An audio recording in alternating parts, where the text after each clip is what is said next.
विमल बोलो जुबा केसरी, हर पल मनाओ केसरी त्योहार। किस सब्जेक्ट? इंग्लिश। मथुरा में। हाँ जी। तो लोग तो दिल्ली से बाहर जा रहे हैं, आप दिल्ली आ गई इतना मौसम और हवा की बात करके। जी, अब जिंदगी तो चलती रहती है ना, करना तो पड़ेगा ही। घर पे तो नहीं बैठ सकते हैं कैद करके। मैं ये देख रहा हूँ कि हम में से हमने भी और आप में से किसी ने भी वैसे, अरे मैं तो आपको दिखा रहा था कि आपने मास्क लगाया था, तब तक आपने निकाल दिया। आप ही लोग पहले दिखे जिसने मास्क लगाया, नहीं तो कोई लगाया ही नहीं है। मैं दिखा रहा था और आपने निकाल दिया। अभी 1 मिनट आपसे बात करता हूँ।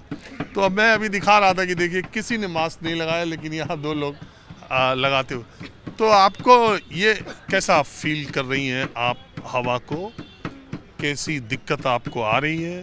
और ये AQI की वजह से दिल्ली का जो माहौल, आंखों में जलन महसूस हो रही है, इसको आप तो प्रोफेसर हैं, बताएंगी। आपको लगता है कि सरकारों की प्रायोरिटीज़ में ये सब पर्यावरण, प्रदूषण, ये सब बहुत नीचे है? बिल्कुल बिल्कुल, क्योंकि किस पार्टी का मुद्दा है क्लाइमेट चेंज? मैंने तो नहीं सुना किसी पार्टी का मुद्दा होगा, और ये किसी एक की बात नहीं हो रही है, ज़्यादातर पार्टियों की बात हो रही है। किसी का भी मुद्दा नहीं है climate change, which is an extremely important topic in the current political and social discourse. So there is no reason why it should not be included. But हमारे पास ऐसे मुद्दे नहीं हैं, क्योंकि हो सकता है आपकी जनरेशन अच्छे से निकल गई हो, मेरी जनरेशन भी ठीक ठाक चली जाएगी, ठीक है, ज़्यादा दिक्कतें नहीं आएंगी शायद। बट जो इसके बाद वाली जनरेशन है, they are going to face the brunt of it. They are not going to go unscathed. They are going to develop lung diseases earlier than we used to. They are going to develop other diseases, other nutritional deficiencies earlier than we used to. तो अगर हम सिर्फ अपना सोच रहे हैं तो ठीक है भाई, हमारा तो जीवन कट जाएगा। मैं भी आ रही हूँ 1 दिन घूमने के लिए, 2 दिन घूमने के लिए, हफ्ते भर घूम लूँगी, 4 साल रही हुई हूँ दिल्ली में। बट जो हमारे बाद की जनरेशन है, अगर उसका सोचे तो फिर तो नहीं होगा उनका। ये this is going to just compound on itself and आप मथुरा से कब आई? मैं कल आई थी। तो मथुरा में कल जैसा आप फील कर रही थी बाहर, और आज दिल्ली में दोपहर शाम होने वाली है, तो इसमें आपको कोई फ़र्क लग रहा है? हाँ, एक हल्का सा चुभन सी होती है गले में, बट जैसे आप अपने आप को एक्सपोज करते हो उस एनवायरनमेंट से, वो धीरे धीरे कम होने लगती है। बट अगेन कम होने लगती है तो इसका मतलब ये नहीं है कि वो सही हो गई, वो तो आपकी बॉडी ने अडेप्ट कर लिया। ऐसे ही अगर कोई स्मोकर भी है तो वो 50 साल जिंदा रह लेगा, 60 साल जिंदा रह लेगा। इसका मतलब ये नहीं कि उसके फेफड़े ख़राब नहीं है, एक दिन 60 में नहीं तो 61 में वो चला ही जाएगा। So there is this gradual compounding. हम चला इसको तो वो भी जाएगा जो नहीं पी रहा। हाँ बिल्कुल, वो दिल्ली की हवा में या बाकी शहरों की हवा में भी चला जाएगा। तो बात यह है कि एक लॉन्ग टर्म पे इम्पैक्ट करता है हमको, और शॉर्ट टर्म पे भी करता है, क्योंकि हम एंटीबायोटिक ज़्यादा लेने लगते हैं। अब ये मुझे बताइए, ये जो मीडिया में या ये जो मेडिकल फ्रेटर्निटी के लोग या व्हाट्सएप, सोशल मीडिया पर जिस तरह के खतरनाक संकेत, खतरनाक बातें, खतरनाक स्थिति दिल्ली की बताई जा रही है, सड़क पर चलते देख के ऐसा माहौल तो नहीं लग रहा कि इतना हेल्थ इमरजेंसी है? जस्ट बिकॉज हम कंप्लेसेंट हो गए हैं, हमने जीना सीख लिया, इसका मतलब ये नहीं है कि इमरजेंसी नहीं है, इमरजेंसी है। बट वही बात है, क्योंकि इसका कोई इमीडिएट इम्पैक्ट नहीं दिखता है। 4 दिन खांसी होती है, 5वें दिन ठीक हो जाते हैं हम, इसका मतलब ये नहीं है कि हमारी बॉडी अफेक्ट नहीं हो रही है। और ये सिर्फ दिल्ली की बात नहीं है, ज़्यादातर शहरों में ऐसे ही हाल है। मे बी 400 नहीं है तो 300 है, बट ये तो 150 के कम होना चाहिए AQI। वो तो शायद ही किसी भारतीय शहर में होगा। प्रदूषण और पर्यावरण के बारे में भारतीय सरकारों ने, भारतीय लोगों ने भी जितनी चिंता दिखानी चाहिए उतनी कभी नहीं दिखाई। इस समय की केंद्र सरकार 11 वर्षों से ज़्यादा का कार्यकाल पूरा कर चुकी है। सवाल उससे ही पूछे जाने चाहिए कि पिछले 11 वर्षों में, खासकर दिल्ली में जहां प्रधानमंत्री, राष्ट्रपति सब रहते हैं, वहां के हवा की जहरीली होने के वजहों के कारण पता लगाने में या उसको सुधारने में जो प्रयास किए गए, वो अभी तक नाकाफ़ी साबित क्यों हो रहे हैं? जबकि प्रधानमंत्री भी यहीं रहते हैं, राष्ट्रपति भी यहीं रहती हैं, कुछ 2-4 किलोमीटर की दूरी पर देश के भाग्य के नीति नियंता, यानी कि चाहे सुप्रीम कोर्ट के जजेस हों, हाई कोर्ट के जजेस हों, दिल्ली हाई कोर्ट के, या सारे केंद्रीय मंत्री, सारे IAS अफसर जो कि केंद्र सरकार में तैनात हैं, वो सब यही हैं और इस हेल्थ इमरजेंसी से सब दो चार हैं। फिर भी क्या प्रयास किए जा रहे हैं और इन प्रयासों का असर अभी तक ज़मीन पर क्यों नहीं दिखाई दिया, एक बड़ा सवाल है।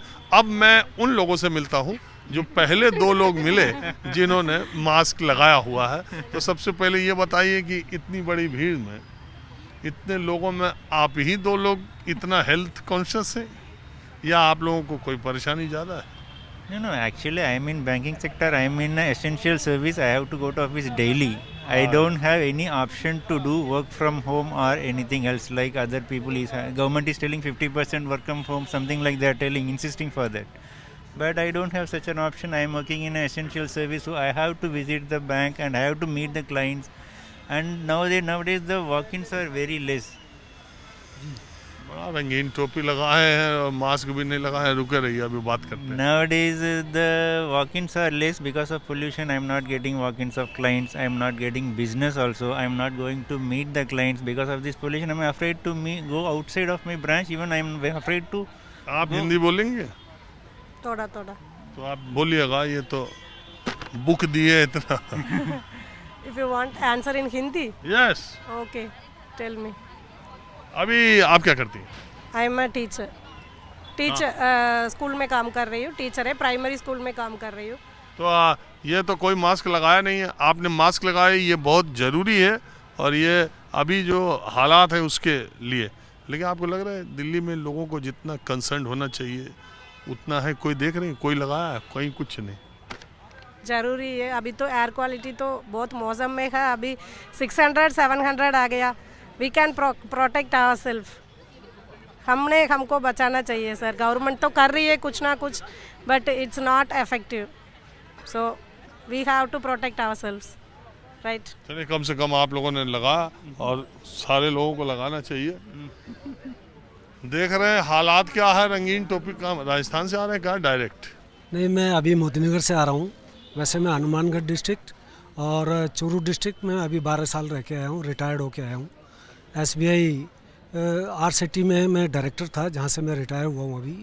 बुजुर्गों को मास्क लगाना बड़ा जरूरी है। देखिए, मैं मास्क लगाना ज़रूरी नहीं समझता हूँ, क्योंकि जो हमारी गंदी हवा है ना वो बाहर निकलती है और अच्छी हवा हम बाहर से लेते हैं। बाहर खराब हवा है तो कह रहे हैं कि बाहर की हवा ही खराब। सुनिए ना, कहते हैं कि ब्लैक फंगस हो गया, येलो फंगस हो गया और दूसरा फंगस हो गया।